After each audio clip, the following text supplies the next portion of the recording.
ሰላም ጤና ይስጥልን እጅጉን የተወደዳችሁና የተከበራችሁ የአዲስ ስፖርት ቤተሰቦቻችን እንደምን አላችሁልን? ከእናንተው ከሆነው ከአዲስ ስፖርት የዩቲዩብ ቻናላችን አዳዲስ ስፖርታዊ ጉዳዮችን ልናካፍላችሁ እነሆ ዳግም ተገናኘን። ስለምታደምጡን፣ ስለምትከታተሉን፣ ቆይታችሁን ከኛ ጋርም ስለምታደርጉ እጅጉን ከልብ አድርገን ነው የምናመሰግነው። በዛሬ ፕሮግራማችን የተለያዩ ስፖርታዊ ጉዳዮችን ወደ እናንተ እያደረስን ቆይታን የምናደርግ ይሆናል። ከነዚህ መካከል ትልልቆቹን የአውሮፓ ክለቦች የተመለከቱ እጅግ በርከት ያሉ ስፖርታዊ ጉዳዮችን እያነሳን ቆይታን እናደርጋለን። ፉአድ ባሩ የዛሬውን ፕሮግራም እየመራው ከእናንተ ጋር ቆይታን አደርጋለሁ። በተለይ ዛሬም የሚጠበቁ ጨዋታዎች ያሉ፣ በተለይ ደግሞ በካራባው ካፕ የግማሽ ፍጻሜ መልስ ጨዋታም ዛሬ ምሽት ይደረጋል። ከምሽት 5 ሰዓት የሚደረግ ጨዋታ ነው። ከዚህ ጨዋታ ጋር የማያይዘን የምናነሳቸው ነጥቦች ይኖራሉ። ውድ ቤተሰቦቻችን ብቻ እናንተ ሀሳብ አስተያየቶቻችሁን ኮሜንት ቦክስ ላይ ያጋራችሁን፣ ቪዲዮአችንን ላይክ እያደረጋችሁ ለቻናላችንም አዲስ የሆናችሁ ሰብስክራይብ እያደረጋችሁ ቆይታችሁን ከኛ ጋር እንድታደርጉ በአክብሮት ጋብዛለሁ። ከመሸጋገሪያ በኋላ በድጋሚ ተመልሰን የምንመጣ ይሆናል። አብራችሁኝ ቆዩ።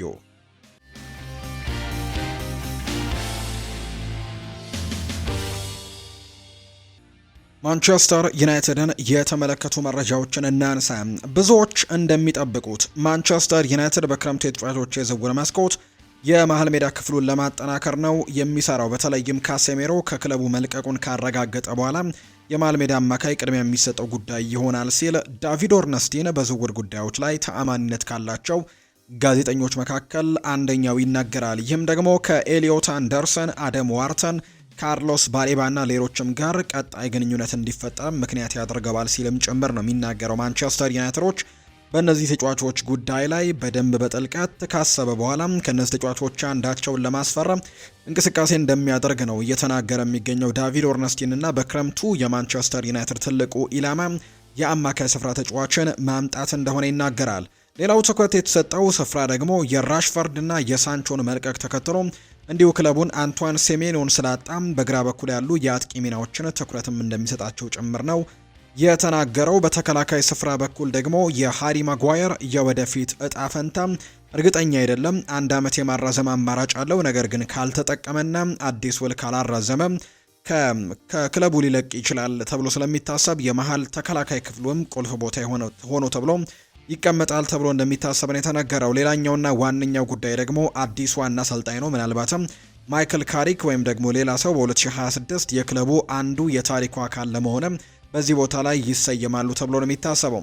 በካሪክ ስር የመጀመሪያዎቹ ምልክቶች በደጋፊዎችና በክለብ ውስጥም ባሉ ደጋፊዎች ዘንድ ትልቅ ተስፋን የፈጠረው ምንም እንኳን ገና ቢሆንም እንደ ሁል ጊዜውም ሁሉ ግን ድርጊቶች ከቃላት በላይ እንደሆኑ ጭምር ነው ዳቪድ ኦርነስቲን የሚናገረውና በቀጣይ ጊዜያት ምናልባት ማንቸስተር ዩናይትዶች ይህንን ቦታ በደንብ ያጠናክሩታል ብሎ እንደሚያስብ ነው ዳቪድ ኦርነስቲን ትላንትና በነበረው ሰፊም ፕሮግራሙ ላይ ተናገረው። ማይክል ኦውን ስለ ቤንጃሚን ሼስኮ ማሸነፊያ ጎል ይናገራል።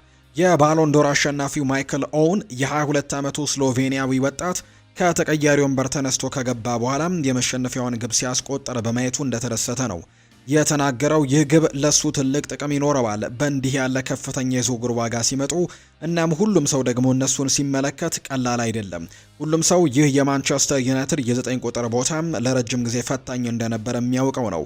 ከዚያም ደግሞ ቤንጃሚን ሼስኮ ሄዶ ይህንን አደረገ። የሚያምር የመጀመሪያ ንክኪ፣ ተከላካዩ ሲመጣ ኳሱን እንዳይቀማው ትንሽ ክፍት ቦታም ሰጠም። ከዚያም ደግሞ ድንቅ አዟዟርና ድንቅ አጨራረስ። ኳሷን ሲመታትም ግብ ጠባቂው ሊደርስበት በጭራሽ አልቻለም። እናም ኳሷ ተቆጠረች። ለሱ ከመደሰት በቀር ሌላ ምን ማድረግ ይቻላል? ሲቸገር ስታየው ጥሩ ነገር አይደለም ሲል ማይክል ኦውን ጨምሮ ይናገራል። ለዚህም ጊዜ ደግሞ በጣም ጓግቶ ነበር ብዬ ገምታለሁ። ይህ ደግሞ የማንቸስተር ዩናይትድ ሕይወቱን በትክክል እንደሚያስጀምረውም ተስፋ አደርጋለሁ ሲልም ጭምር ነው የቀድሞው የማንቸስተር ዩናይትድ ተጫዋች የነበረው ማይክል ኦውን ስለ ቤንጃሚን ሼስኮ በዚህ ሳምንት መጨረሻ ፉላም ላይ ስላስቆጠረው 3ኛ ጎልና ቡድኑን አሸናፊ ስላደረገችው ጎልም ጭምር ሀሳቡን እየሰጠም የሚገኘው ጋሪ ሊንከር ይናገራል። የአመቱ ምርጥ ተጫዋች ሽልማትና ስለ ብሩኖ ፈርናንዴስ ተወዳዳሪነትም ተጠይቆ ምላሹን ሰጥቷል። በማንቸስተር ዩናይትድ ቡድን ውስጥ አንዳንድ ተሰጥኦ ያላቸው ተጫዋቾች ያሉ ማቲያስ ኩኛና ብሪያን ኤምቤሞ በጣም ጥሩ አቋም ላይ የሚገኙ ተጫዋቾች ናቸው። ብሩኖ ወደፊት እየተጫወተ ሲሆን ሰሞኑን 2 ለግብ የሆኑ ኳሶችንም እንዳቀበለ ተመልክቻለሁ ሲል ጋሪ ሊንከር ይናገራል። ከጥቂት ጊዜ በፊት ከጓደኞቼ ጋር ስለ ውድድር ዘመኑ ምርጥ ተጫዋች ሽልማትና እጩ ስለሚሆኑ ተጫዋቾችም ተወዳዳሪዎችም እየተነጋገረን ነበር። የካቲት ወር ነውና ገና መጀመሪያ ላይ ነን። ነገር ግን ዩናይትድ በእርግጥም በጥሩ እንቅስቃሴ ከቀጠለና ብሩኖ ጥቂት ተጨማሪ ግቦችንና ኳሶችን ካቀበለ ሌላ ማን በዚህ ውድድር ላይ የሚፎካከረው ይኖራል ብዬ አስባለሁ። ኤርሊንግ ሃላንድ ነገና ግቦችን ማስቆጠር ከጀመረ እሱ በፉክክሩ ላይ ሊኖር ይችላል። ዴክላን ራይስ እና ጋብርኤል ማጋሌሽ ደግሞ አስደናቂዎች ናቸው። በአሁኑ ሰዓት ማንም በግልጽ ባይኖርም እሱ በጣም በትልቁ የሚጫወት ተጫዋች ነው። ጥሩ እግር ኳስን እየተጫወተ ነው እና ታውቃላችሁ ብሩኖ ፈርናንዴዝ እሱ በጣም ጥሩ ተጫዋች እንደሆነ እየተመለከትኩኝ ነው ሲል ጋሪ ሊንከር ይናገራል። ስለዚህ ማንቸስተር ዩናይትድ በዚሁ በጥሩ ውጤቱ የሚቀጥል ከሆነ ምናልባት ብሩኖ ፈርናንዴስ በአመቱ ምርጥ ተጫዋች እጩ ዝርዝር ውስጥም በትልቁ ቦታ ሊያገኝ እንደሚችል እገምታለሁ ሲልም ጭምር ነው የተናገረው። የአርሰናልን ጉዳዮች ደግሞ እንመልከት። ለአርሰናል በእንግሊዝ ፕሪምየር ሊግ ተጫዋቾች ላይ የሚወጣው ወጪ ለብዙ ዓመታት በሚኬል አርቴታ አመራር በጥንቃቄ የታቀደ ስትራቴጂ ሆኖ እንደቀጠለ ነው ዘገባዎቹ የሚጠቁሙት። በተለይም ሳም ዲን እንዳጋራው መረጃ ከሆነ በዚህ የውድድር ዘመን የቀጠለ ሲሆን እንደ ኤቢሪቼ ኢዜም፣ ኖኒ ማንዱዌኬ፣ ክሪስቲያን ኖርጋርድ፣ ኬፓ አሪዛባላጋ ከዛ በተጨማሪ ደግሞ ሌሎችም ተጫዋቾች እንዳስፈረመ ይታወቃልና ጠቅላላ ዋጋው ወደ 135 ሚሊዮን ፓውንድ የሚጠጋ ዋጋ ነው ለእነዚህ ተጫዋቾች ያስፈረመው። ለኤብሪቼ ኢዜ፣ ኖኒ ማንዱዌኬ፣ ኖርጋርድ፣ ኬፓ አሪዛባላጋ ጭምር ያስፈረመውና የእንግሊዝ ሊግ በአካልም ሆነ በታክቲካል ደረጃ በጣም የላቀ ሲሆን ክለቦችም ከውጭ የመጡ ተጫዋቾችን የጨዋታውን ፍጥነትና ፍላጎት ለመላመድ ጊዜ መፍጀቱን ተከትሎ ክለቦች ከመቼውም ጊዜ በበለጠ በውጭ ተጫዋቾች ላይ በራስ መተማመን እያጡ ይገኛሉና በፕሪሚየር ሊጉ በደንብ ልምድ ያላቸውን ተጫዋቾች ማምጣት ነው አሁን ላይ በትልቁ ፍላጎት ያላቸው። ስለዚህም ቶሎ ሊጉን የሚላመድ ከዛ ውጭ ደግሞ ቶሎ ውጤቶችን ማምጣት የሚችል በዚህ ሊግ ላይ ተጫዋቾችን በማምጣት እየተጠመዱ ነው አርሰናሎች። እነዚህ ተጫዋቾች አምጥተዋል። ማንቸስተር ዩናይትድ እንደምናስታውሰው ባለፈው ክረምት ብሪያን ኤምቤሞን እና ከዛ ውጪ ማቲያስ ኩኛህን ከዚሁ ከሊጉ ተወዳዳሪ ክለቦች እንዳመጣቸው ይታወሳልና ውጤታማ ሆነውለታል። በአርሰናልም በኩል ያንን ነገር እየተጠቀሙ እንዳለ ነው ሳም ዲን መረጃውን እያጋራ የሚገኘው። በቶናሊና በአርሰናል መካከል ያለው ግንኙነት በኋላ ላይ ምን እንደሚፈጠር የሚያሳይ የመጀመሪያ አመላካች ምልክት ሊሆን እንደሚችል ይፋ እየተደረገ ይገኛል። ምናልባት ከዚህ በኋላ በሚመጡ የዝውውር መስኮቶች ላይ በድጋሚ ስማቸው ሊያዝ እንደሚችል የሚያሳይ ፍንጭን የሚያሳይ ነገርን ነው በዚህ የጥር ተጫዋቾች የዝውውር መስኮት ያስመለከቱን የሚሉ አይነት ሀሳቦች አሉ። የተፈጠሩት ነገሮች በቶናሊና በአርሰናል መካከል ጥሩ አመላካች ነገሮች ናቸው ብሏል። እንደዚህ አይነት መረጃዎች አልፎ አልፎ በድንገት ብቅ ብለው አይታዩም። እናም በ4 ወይም በ5 ወራት በኋላ እንደገና የሚመለስ ታሪክ ሊሆን ይችላል ተብሎ ይታሰባል። የቶናሊ ውል ላይ 4 ዓመታት ይቀራሉ።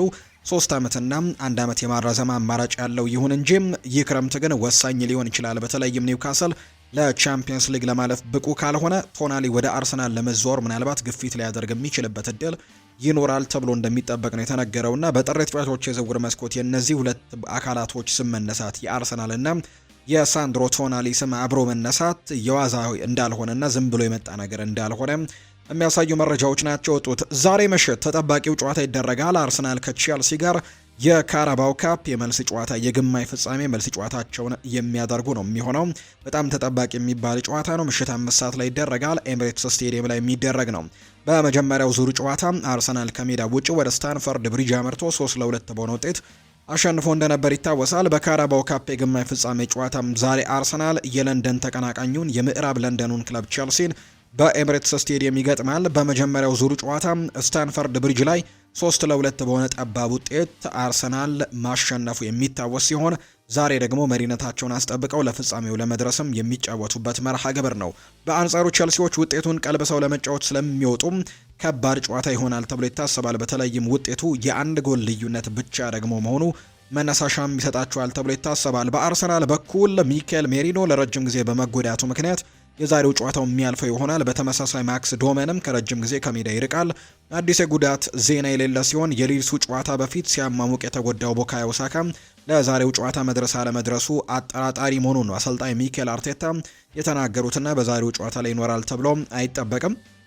ምናልባት በአርሰናል በኩል ኬፓ አሪዛባላጋ፣ ቤን ዋይት፣ ዊሊያም ሳሊባ፣ ጋብሪኤል ማጋሌሽ እና ሪካርዶ ካላፊዮሪን በተከላካይነት ልንመለከታቸው እንችላለን። ዙበሜንዲ፣ ዴክላን ራይስ፣ ኤብሪቼ ኢዜ፣ ኖኒ ማድዋይኬ፣ ዮኬሬሽ እና ማርቲኔሊ በቋሚ አሰላለፍ ውስጥ ምናልባት ሊካተቱ ይችላሉ ተብለው የሚገመቱ አይነት ተጫዋቾች ናቸው። ሙሉ ስኳዱን መቀየር ሳይሆን የተወሰኑ ተጫዋቾችን ሮቴሽን መጠቀምን ምርጫቸው ሊያደርጉ እንደሚችሉ ነው ግምቶች እየወጡ የሚገኙት። በቼልሲ በኩልም እንዲሁ የሚነሱ አሉ። በቼልሲ በኩል ላቪ ኮልዊል ረጅም ጊዜ ጉዳት ላይ ያለ ተጫዋች ነው። ቶሲን አዳርቤዮ እንዲሁ ዳሪዮ ኢሶጉ፣ ሮሚዮ ላቪያ እና ጄሚ ባኑ ግቴንስ በጉዳት ምክንያት ከዛሬው ጨዋታ ውጪ ናቸው። ስለዚህም በቼልሲ በኩል ምናልባት ግብ ጠባቂ ሮበርት ሳንቼዝ ይኖራል ተብሎም ይጠበቃል። በተከላካይ ስፍራ ላይ ሪስ ጄምስ፣ ትሬቨር ቻሎባ፣ ዌስሊ ፎፋና እንዲሁ ማርክ ኮሪያ ይኖራሉ ተብሎ ይጠበቃል። ኤንዞ ፈርናንዴስ፣ ሞይስ ካይሴዶ፣ ፔድሮ ኔቶ፣ ኮል ፓልመር፣ ዣኦ ፔድሮ እና ሊያም ዴላፕ በዛሬው ጨዋታ በቋሚ አስተላለፉ ውስጥ የመካተት እድላቸው በጣም ሰፊ ነው ተብሎ እንደሚታሰብ ነው መረጃዎች እየወጡ የሚገኙት። አርሰናል 87 ነጥቦችን በመሰብሰብ የሊጉ ሻምፒዮን ይሆናል ብለዋል። የቀድሞው የአርሰናልም የቼልሲም ተጫዋች የነበረው ኦሊቪያ ዡሩ ነው ይህንን ሀሳብ የሰጠው። አርሰናል እስካሁን 53 ነጥቦችን በፕሪሚየር ሊጉ መሰብሰቡ የሚታወስ ነው። ከዚህ በኋላ ከሚደረጉ ጨዋታዎች ደግሞ የተወሰኑ ነጥቦችን በመሰብሰብ በፕሪሚየር ሊጉ በአጠቃላይ 87 ነጥቦችን በመሰብሰብ የዘንድሮን ፕሪሚየር ሊግ ዋንጫ አርሰናል የሚያሳካው ይመስለኛል ሲል የቀድሞው የአርሰናልና የቼልሲ ፈረንሳዊ ተጫዋች የሆነው ኦሊቪያ ዡሩ ሀሳቡን እየሰጠ የሚገኘው። የሊቨርፑል ጉዳዮችን ደግሞ ወደ እናንተ እናደርስ። ለአሰልጣኝ ትልቁ ስኬት ዋንጫ ሳይሆን አዝናኝ እግር ኳስን መጫወት ነው ብለዋል አሰልጣኝ አርነ ስሎት ነው ይህንን ሀሳብ የሰጠው። የሊቨርፑል አሰልጣኝ አርነ ስሎት ለአሰልጣኝ ትልቁ ስኬት ለተመልካች አዝናኝ እግር ኳስን መጫወት ነው ሲል ነው የሚናገረው። እንደ አሰልጣኝ በርካታ ዋንጫዎችን ማሸነፍ ትችላለህ፣ ነገር ግን ትልቁ ስኬት ለመመልከት የሚያዝናና እግር ኳስን መጫወት ነው ሲል አሰልጣኝ አርነ ስሎት ይናገራል። ሁሉም ተጫዋቾች ሲመለሱና ቡድኑ ሙሉ ጥንካሬውን ሲያገኝ ጥሩ አቅም ይኖረናል ብዬ አስባለሁ። ሊቨርፑል ሁልጊዜም እንደዚህ ነው፣ ሊናቅ አይገባውም ሲልም ነው አርነ ስሎት የሚናገረውና ከዋንጫ ይልቅ ግን ጥሩ እግር ኳስን መጫወት ለአንድ አሰልጣኝ በጣም ትልቁ ስኬት ነው ሲልም ጭምር ይናገራል። የሊቨርፑል አሰልጣኝ አርነ ስሎት ናቸው ይህንን ሀሳብ የሰጡት። በሊቨርፑል በመፈረሜ ኮርቻ ያለው ደግሞ ጄረሚ ዣኮይ ነው። የመርሲሳይዱ ክለብ ሊቨርፑል የሬንሱን የኋላ መስመር ተጫዋች የሆነው ጄረሚ ዣኮይን በጥር ተጫዋቾች የዝውውር መስኮት በይፋ ማስፈረሙ የሚታወስ ነው። የ20 ዓመቱ ተከላካይ ጄረሚ ዣኮይ የ5 ዓመታት ኮንትራት የፈረመ ሲሆን በሚቀጥለው ክረምት ነው ሊቨርፑልን የሚቀላቀለው። ሊቨርፑሎች ለዝውውሩ በአጠቃላይ 60 ሚሊዮን ፓውንድ የሚደርስ የዝውውር ሂሳብ የሚከፍሉ ነው የሚሆነው። ተጫዋቹ ከፊርማው በኋላ ለሊቨርፑል በመፈረሜም ኩራት ይሰማኛል ሲልም ጭምር ተደምጧል። ሊቨርፑል ከዓለም ምርጥ ክለቦች አንደኛው መሆኑን ያነሳው ተጫዋቹም ይሄ ለኔ በጣም ትልቅ ክብር ነው፣ ለኔ በጣም አስፈላጊ ነው በማለትም ይናገራል። ሊቨርፑል ጄረሚ ዣኮይን በፕሪሚየር ሊጉ ደምቆ ለመውጣት የሚያስችል ሁሉም አይነት አስፈላጊ ብቃቶች እንዳሉትም ያምኑበታል ተብሏል። በክለብ ውስጥ የተጫዋቹን ዝውውር ስኬታማ የረጅም ጊዜ ስምምነት አድርገውም እንደሚመለከቱት ነው የተገለጸው። የተጫዋቹ የስራ ስነ ምግባርና ራሱን ለማሳደግም ያለው ቁርጠኝነት ክለቡን ቀለብ ሲስብ ዝውውሩ ቁጥራዊ መረጃዎች ላይም ተንታኞች መደገፉን ጭምር ነው የተዘገበው። ስለዚህ በሚቀጥለው ክረምት ሊቨርፑልን በይፋ ይቀላቀላል። አሁን ላይ በውሰት እዛው ክለቡ ላይ ይቆያል ተብሎ ይታሰባል። በ2026 ነው ክለቡን የሚቀላቀለው ሊቨርፑልን የሚቀላቀለውና ሊቨርፑሎች ስለወደፊቱ በጣም ጠንካራ የሚባሉ ተጫዋቾችን እያስፈረሙ እንደሚገኝ የሚያሳዩ መረጃዎች ናቸው እየተመለከትን የምንገኘው። በጣም ታዳጊ የሚባሉ ተከላካዮችን እያስፈረሙ ነው። ቡድናቸውን በደንብ በታዳጊዎችም እየገነቡ እንዳለ ጭምር እየተመለከትን እንገኛለን እና በትልቁ ጠንካራ ቡድንም ደግሞ ለመገንባት ጥረት እያደረጉ ነው የሚገኘው። ሚሎስ ኪርኬዝ በኢብራሂማ ኮናቴ ላይ ሀሳቡን ሰጥቷል። ሁላችንም እንወደዋለን። የተከሰተው ነገር እጅግ በጣም አሳዛኝ ነው። የአባቱ ሞት በጣም አሳዛኝ ነገር ነበር ሲል ሚሎስ ኪርኬዝ ይናገራል። ለኢብራሂማ ኮናቴ ትልቅ አክብሮት አለን። እናም ቀደም ብሎ ወደኛ ተመልሶ መጥቶ ሊረዳን መፈለጉ ደግሞ በጣም ትልቅ ነገር ነው ሲል የተከላካይ ስፍራ ተጫዋች የሆነው ሚሎስ ኪርኬዝ ይናገራል። ጄሚ ካራገር ሀሳቡን ሰጥቷል። እኔ እንደማስበው ሁጎ ኤኪቲኬ ከፈርናንዶ ቶሬስ የተሻለም ተጫዋች ነው ብዬ አስባለሁ። ፈርናንዶ ቶሬስ በእርግጠኝነት የሊቨርፑል ማሊያን የለበሰም በስቲቨን ጄራርድ የተሰራ ይመስለኛል ሲልም ጭምር ነው የተናገረውና ኤኪቲኬም ከቶሬስ የተሻለ ይመስለኛል ሲልም የተናገረው። ካራገር ስለ ቬርትስም እንዲሁ ሲናገር ሲጫወት ትንሽዬ ኬቨን ደብሮይናንና በርናርዶ ሲልቫ ጋር የሚያመሳስለው ነገር አለው ሲልም ነው ጄሚ ካራገር ስለ ፍሎሪያን ቬርትስ የሚናገረው። ማንቸስተር ሲቲን የተመለከቱ መረጃዎችን እናንሳ። ፔፕ ጓርዲዮላ ቡድኑን ሊለቅ የሆነ በርካቶች የሚጠይቁት ጥያቄ ነው። አሰልጣኝ ፔፕ ጓርዲዮላ በውድድር ዘመኑ መጨረሻ ማንቸስተር ሲቲን የሚለቁበት እድል ሰፊ መሆኑ ተነግሯል። አሰልጣኙ በማንቸስተር ሲቲ የ2 ዓመታት ውል ቢፈረምም ለ1 ዓመት ብቻ ይቆያል ተብሎ ነው የሚጠበቀው።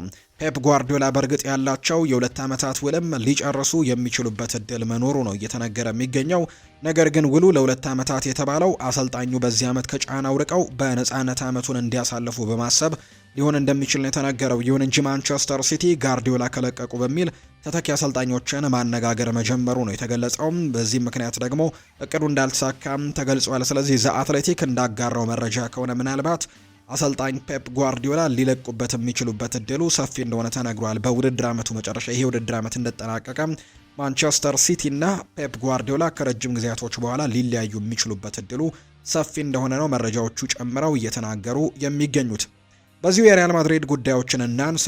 ዳዮት ኦፓሚካኖ በባየር ሚኒክ ቤት አዲስ ኮንትራት ተፈራርመዋል። ተጫዋቹ ለሪያል ማድሪድ በባየር ሚኒክ መቆየት እንደሚፈልግ በይፋ ነግሯቸዋል። ክለቡም ሌሎች የመሃል ተከላካዮችን ለማስፈረም ኢላማ ያደርጋል ተብሎ ይታሰባል። ሪያል ማድሪድ ይህንን ተጫዋች እንደሚፈልገው ይታወቅ ነበር። ከዛ ውጪ ከኮንትራት ነፃ ነበር በክረምቱ የሚሆነውና በነፃ ለማስፈረምም ጥረቶችን ሊያደርጉ ተዘጋጅተው ነበር። ነገር ግን ተጫዋቹ በሪያል ማድሪድ መቆየትን በባየር ሚኒክ መቆየትን ምርጫውን እንዳደረገ እየተገለጸ ይገኛልና ዳዮት ኦፓሚካኖ በባየር ሚኒክ ቤትም አዲስ ኮንትራት ተፈራርሟል ተብሎ እንደተገለጸ ነው ፋብሪዚዮ ሮማኖ መረጃውን ያጋራው። ይህንንም ደግሞ ለሪያል ማድሪድ ይፋ አድርጎላቸዋል። በክረምቱ የተጫዋቾች የዝውውር መስኮት ኬስ ስሚት የመሃል ሜዳውን ለማጠናከር የሪያል ማድሪድ ተመራጭ ምርጫ ይሆናል ተብሎ ይታሰባል። ስለዚህ በክረምት ላይ ምናልባት ከሚመለከቷቸው የአማካይ ስፍራ ተጫዋቾች መካከል አንደኛው ኬስ ስሚት እንደሚሆን ይነገራል። ሌላኛው ደግሞ ኤንዞ ፈርናንዴዝም በትልቁ ከሪያል ማድሪድ ጋር ስሙ እየተነሳ ነው። እርግጥ ነው የቸልሲው የአማካይ ስፍራ ተጫዋች የሆነው ከሪያል ማድሪድ ውጪም ከፓሪስ ሰን ዠርሜን ጋርም ከሌሎች ትልልቅ የአውሮፓ ክለቦች ጋርም ስሙ በትልቁ እየተነሳ የሚገኝ ተጫዋች ነውና በሚቀጥለው ክረምት ምናልባት ሪያል ማድሪድ ለማስፈረም በመሃል ሜዳው ላይ ከሚንቀሳቀስባቸው ተጫዋቾች አንደኛው ይሆናል ተብሎ ይታሰባል ኤንዞ ፈርናንዴስ። ከዛ ውጪ ኬስ ስሚትም በመሃል ሜዳውን ለማጠናከር ሪያል ማድሪድ ከሚመለከታቸው አማራጮች መካከል አንደኛው ነው ተብሎ ይታሰባል። ሪያል ማድሪድ የጁድ ቤሊንጋም ጉዳት ቢሰማም ወደ ጥሩ የተጫዋቾች የዝውውር መስኮት የመግባት ፍላጎት በጭራሽ አልነበረውም። ሁሉም ፊርማዎች የክረምቱን ወቅት የሚጠባበቁ ናቸው እንጂ በጥር የተጫዋቾች የዝውውር መስኮት ቀድሞውኑ ተጫዋች ለማስፈረም ምንም አይነት እንቅስቃሴዎችን እንዳላደረጉ ነው በሪያል ማድሪድ በኩል እየሰማን የምንገኘው። ስለዚህም ሪያል ማድሪድ በሚቀጥለው ክረምት ተጫዋቾችን ለማስፈረም እንቅስቃሴ ያደርግ ይሆናል እንጂ በዚህ የጥር የተጫዋቾች የዝውውር መስኮት ለማስፈረም ምንም አይነት እንቅስቃሴ እንዳላደረገ የሚያሳዩ መረጃዎች ይፋ ተደርገዋል። ሌላኛው ከሪያል ማድሪድ ጋር የምናነሳው ጉዳይ ማርሴሎ ቪየራ የተናገረውን ሀሳብ ነው። ስለ 2017 የውድድር ዓመት ከዩቬንቱስ ጋር ባደረጉት የቻምፒየንስ ሊግ የፍጻሜ ጨዋታ ከመጀመሩ በፊት ማንም ሰው ምሳ አልበላም ነበር ሲል ይናገራል። በዛን ቀን ጨዋታው ማታ ሊደረግ ሳለ ከቀን ጀምሮ ዝምታው በሚያስደንቅ ሁኔታ ከባድ ነበር። ሁላችንም ፈርተን ነበር። የዩቬንቱስ በሰዓቱ በጣም አስፈራኝ ነበሩ። እናም ክሪስቲያኖ እንዲሁ አንደኛ ተጨንቆ ነበር። ነገር ግን በመካከላችን ያለው ልዩ ሰው እሱ መሆኑን ያወቅኩት በዛን ዕለት ነበር። ሮናልዶ ለሁላችንም ፊት ላይ ፍርሃት ተመለከተ እና ምሳውንም ለምን አትበሉም ብሎ ሲናገረንም ማንም የመለሰለት ሰው አልነበረም። ነገር ግን ከኛ ተነጥሎ ምግቡን መብላት ጀመረ። እኔም በሆዴም እንደዚህ ያለ ጫናና ፍርሃት የሚሰማኝ እኔ ብቻ ነኝ። ይህ ሰው ሁሉም ተጨንቆ እያየ እንዴት ብቻውን ይበላል ብዬ በውስጥ ያሰብኩኝ። ከዛም እርስ በርሳችን ሁላችንም ተጠያየቅን። እናም ሁላችንም ተመሳሳይ ስሜት እንደተሰማን አወቅን። እኛ በጣም ፈርተን ነበር። ክሪስቲያኖ ጋር ግን ከፍጹም በተቃራኒ የሆነ ፈገግታና ሳቅ ነበር። እኛ ውጥረት ውስጥ ባለንበት ሰዓት እሱ ያገኘውን ይበላል፣ ይጠጣል፣ ይስቃል እናም ይቀልዳል። ከሁሉም በላይ የፈራሁት እኔ ነበርኩኝ። እናም ይህንን ፍራቻ ፊቴ ላይ በቀላሉ ነበር ያነበበው። እናም ወደ እኔ መጥቶ በቀላሉ እናሸንፋለን፣ መጀመሪያ ላይ ግን ነገሮች ከባድ ይሆናሉ፣ ከዚያ ግን በቀላሉ ግቦች ላይ እንደርሳለን በማለት በጆሮዬ ነገረኝ። እነዚህ ቃላት አእምሮዬ ላይ ቀሩ።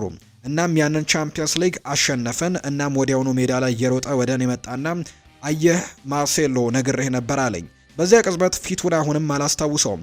ያኔ መልበሻ ክፍል የነበረው ሳቂታና በራስ የመተማመን የሞላው ፊት ነበር። እኔም በጣም ተገረምኩበት። በእርግጥ ሮናልዶ ማለት የማትገምተው አወዛጋቢ ሰው ማለት ነው። ኮንፊደንሱ ለሰው ልጅ ከተሰጠው በላይ ነው።